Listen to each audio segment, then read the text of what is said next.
खबरों की शुरुआत करते हैं सरकार के कामकाज से। सचिव चिकित्सा स्वास्थ्य अमित नेगी ने शासन के वरिष्ठ अधिकारियों और जिलाधिकारियों से कहा कि कोविड-19 से बचाव कार्यों में धन की कोई कमी नहीं है। एसडीआरएफ, मुख्यमंत्री राहत कोष के साथ ही जिला योजना से भी जिलों को पर्याप्त धनराशि उपलब्ध कराई गई है और क्वारंटाइन फैसिलिटी में सारी आवश्यक वस्तुएं और व्यवस्थाएं सुनिश्चित की जाएं। यहाँ रोके जाने वाले लोगों को जरूरी चीजों की कमी न हो। स्वच्छता का पूरा ध्यान रखा जाए। जिलों में क्वारंटाइन सेंटरों की मॉनिटरिंग के लिए एडीएम स्तर के अधिकारियों को नोडल बनाया जाए।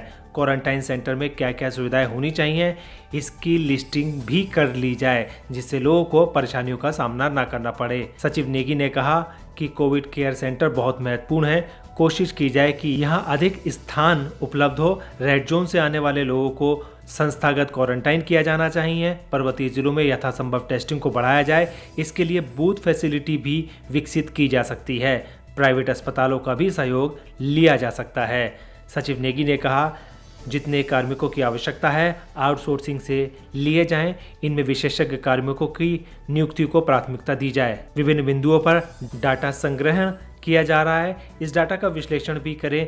इससे आगे की आवश्यकताओं के बारे में भी पता चल सकता है, तभी वो कोरोना पर जीत सकते हैं। खबर व्यापार और व्यापारियों की। मुख्यमंत्री स्वरोजगार योजना के तहत 3000 दुग्ध उत्पादकों को कुल 10,000 दुधारू पशु उपलब्ध कराए जाएंगे और 500 आंचल मिल्क बूथ स्थापित किए जाएंगे।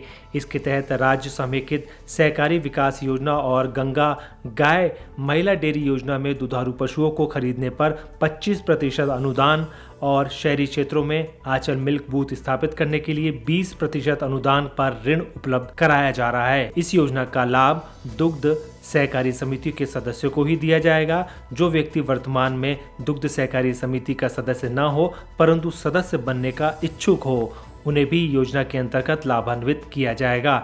योजना के तहत क्रय किए जाने वाले दुधारू पशु राज्य के बाहर से क्रय किए जाएंगे ताकि प्रदेश में पशुधन की भी वृद्धि हो सके।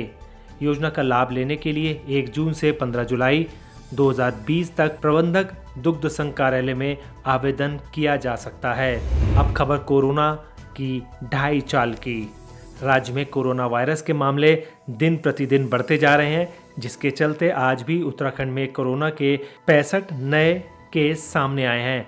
अब उत्तराखंड में कोरोना वायरस के मरीजों की संख्या 424 हो गई है। जानकारी के अनुसार पिछले 3 दिनों में लगभग 200 से ज़्यादा मरीज कोरोना वायरस के संक्रमण से पॉजिटिव हो चुके हैं, जिसके कारण राज्य में 4 लोगों की भी मौत हो चुकी है। कोरोना संक्रमितों में से अधिक संक्रमित प्रवासियों को ही बताया जा रहा है। इसी कारण आज भी नैनीताल जिले में 10 मामलों की पुष्टि हुई है, जो केवल दोपहर 2 बजे तक के आंकड़े हैं।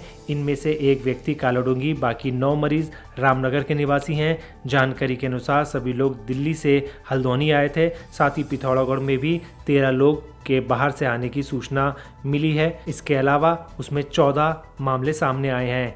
टिहरी जिले में भी 19 मामले सामने आए हैं।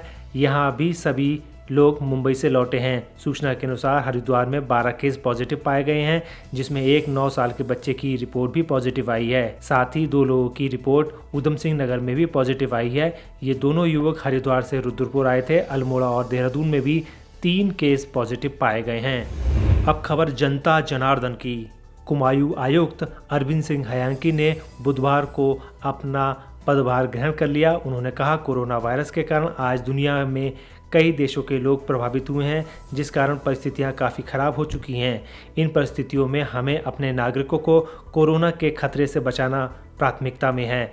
आयुक्त ने कहा, मंडल में कोरोना के सैंपलों की जांच की गति बढ़ाने के लिए मंडल में नए जांच केंद्र खोले जाने की संभावनाएं तलाशी जा रही हैं। साथ ही अभी तक सैंपलों की जांच केवल राजकीय मेडिकल कॉलेज हल्द्वानी में की जा रही है तथा जनपद नैनीताल के मुक्तेश्वर, अल्मोड़ा के विवेकानंद अनुसंधान तथा ऊधम सिंह नगर के पंतनगर में सैंपलों की जांच के लिए नई प्रयोगशालाएं स्थापित करने की दिशा में कार्रवाई चल रही है। उन्होंने बताया कि आज के दौर में हमें कोविड के साथ रहने की आदत अब डाल लेनी चाहिए। इसके लिए हमें अपने जीवन में मास्क, सैनिटाइज़र और सामाजिक दूरी के सिद्धांतों को हर हाल में अपनाना होगा तथा इन चीज़ों के प्रयोग के लिए हमें अपने जीवन का ही हिस्सा अब बना लेना चाहिए। और जिला प्रशासन के बीच में एक समन्वय स्थापित कैसे किया जाए, उसके लिए हमारे जो शासकीय कर्मी हैं वो अपनी भूमिका निभाएंगे और वहाँ पे बेहतर व्यवस्था रहने से लेकर के, सुरक्षा से लेके, पानी की व्यवस्था, टॉयलेट की व्यवस्था, बिस्तरों की व्यवस्था, खाने की व्यवस्था, उनमें जो भी व्यय आएगा वो ग्राम प्रधान जी पर कोई ऐसा बर्डन ना आए और उसको राज्य सरकार वहन करेगी। इस तरह की व्यवस्थाएं सुनिश्चित। खबर विपक्ष और राजनीति की। नेता प्रतिपक्ष डॉक्टर इंदिरा हृदयेश ने आज सुल्तान नगरी के हल्द्वानी प्राइमरी स्कूल ग्राम सभा खेड़ा गौला पार में कोरोना वायरस के बनाए गए क्वारंटाइन सेंटरों का निरीक्षण किया है, जिस कारण उन्होंने क्वारंटाइन की गई महिलाओं से बातचीत की। इसके अलावा उन्होंने उनसे सभी कुछ पूछा है।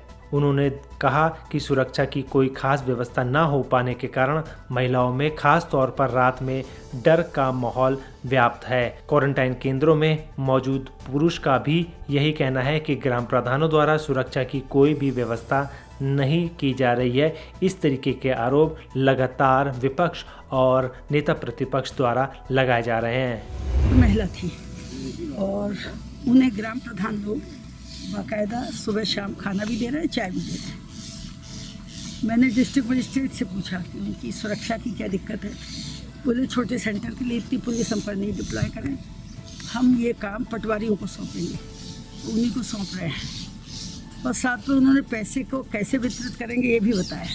मैंने कहा जो आपने आदेश किए उसकी कॉपी भेज दीजिए, तो उसकी कॉपी आ जाएगी तो मैं पढ़ लूँगी, देंगे। 10,000 भी देंगे तब जब ये 10,000 का खर्चा बताए। खबर संस्कार, संस्कृति और पर्यटन की। उत्तराखंड के जंगलों में आग आज ऑस्ट्रेलिया की याद दिला रही है, जिसमें ऑस्ट्रेलिया के वनों व वन्य जीव जंतुओं को काफ़ी क्षति पहुंची है। उत्तराखंड के जंगलों का भी कमोवेश यही हाल है। ऑस्ट्रेलिया के जंगलों जैसा ही हाल होने पर यहाँ लोग परेशान हैं। उत्तराखंड के जंगलों में भी भीषण आग लगने की वजह से भारी तबाही मची हुई है। आग के कारण कई लोग बेघर हो चुके हैं। ऐसे में उत्तराखंड के जंगलों में एक नई परेशानी का जन्म हो चुका है। हाल ही में कुछ दिनों पहले राज्य में आग लगने की 45 घटनाएं सामने आई थीं और आगे भी बढ़ रहे तापमान के चलते जंगलों में आग लगने की संभावनाएं अब बढ़ती जा रही हैं। उत्तराखंड के जंगलों में लगी ये आग पिछले 4 दिनों से लगातार जारी है। फिलहाल आग इतनी तेज़ है कि आग पर जल्दी काबू पाना मुश्किल लग रहा है, लेकिन आग को रोकने के लिए कर्मचारियों द्वारा हर संभव प्रयत्न किए जा रहे हैं। आग के कारण तापमान भी लगातार बढ़ रहा है। अब खबर ग्रहण की। आने वाले महीने में 1 जून से लेकर 5 जून के बीच 2 चंद्र ग्रहण और 1 सूर्य ग्रहण लग रहा है। ग्रहों और नक्षत्रों के अनुसार ये लक्षण शुभ नहीं हैं। ज्योतिष विद्वानों के अनुसार जब भी एक महीने में 2 या 2 से अधिक ग्रहण होते हैं तो उसका परिणाम शुभ नहीं होता है। ऐसे में सौरमंडल की स्थिति में पूजा अनुष्ठान से ही प्रतिकूल परिस्थितियों को मात दी जा सकती है। ज्योतिष विद्वानों का कहना है कि एक महीने में 3 ग्रहण से देश में कई तरह की समस्याएं उत्पन्न हो सकती हैं। ग्रहण 5 जून को रात 11:15 से, जिसमें शुक्र वक्री और अस्त रहेगा। गुरु शनि वक्री जैसे 3 ग्रह वक्री रहेंगे। ये ग्रहण भारत समेत विदेश के लिए भी बेहद संवेदनशील है। 5 जून चंद्र ग्रहण रात्रि को 11:15 से 6 जून को 2:34 तक रहेगा। सूर्य ग्रहण 21 जून की सुबह 9:15 से दोपहर 15:03 तक भारत, दक्षिण और यूरोप और एशिया। 5 जुलाई 2020 चंद्र ग्रहण सुबह 8:37 से 11:22 तक अमेरिका, दक्षिण पूर्व यूरोप और अमेरिका में होगा, जिसका असर उत्तराखंड में भी ज़रूर पड़ेगा। दोस्तों, हमारा यह वीडियो आपको कैसा लगा आप हमें कमेंट बॉक्स में ज़रूर बताइएगा। अगर आप इसको YouTube पर देख रहे हैं तो हमारे चैनल को सब्सक्राइब करिए। अगर आप Facebook पर देख रहे हैं तो हमारे चैनल को लाइक करिए और हमारे पेज को फॉलो करें। नमस्कार।